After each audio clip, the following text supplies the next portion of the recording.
আসসালামু আলাইকুম আরহামাতুল্লাহ।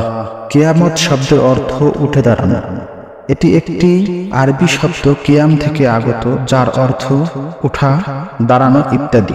ইসলামী আকীদা অনুসারে ইসরাফিল আলাইহিস সালাম সিংহায় ফুঙ্কার দিলে কিয়ামত হবে, অর্থাৎ বিশ্বজগৎ ধ্বংস হবে।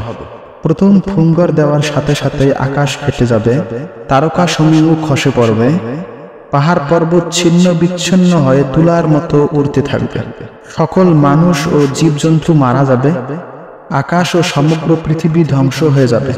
দ্বিতীয় ফুঙ্কার দেওয়ার সাথে সাথে পৃথিবী সৃষ্টি থেকে কিয়ামত পর্যন্ত যত সৃষ্টি জীবের আবির্ভাব হয়েছিল তারা সকলেই জীবিত হয়ে উঠে দাঁড়াবে।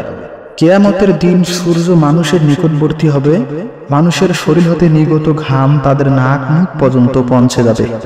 সেদিন দাড়িপাল্লা স্থাপন করা হবে এবং এর মাধ্যমে বান্দাদের আমলসমূহ ওজন করা হবে।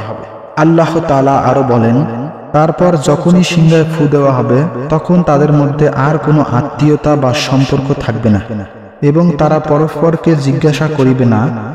সে সময় যাদের পাল্লা ভারী হবে তারাই সফলকাম্য হবে, আর যাদের পাল্লা হালকা হবে তারাই হবে এমন সব লোক যারা নিজেদেরকে ক্ষতিগ্রস্ত করেছে। তারা জাহান্নামে থাকবে চিরকাল।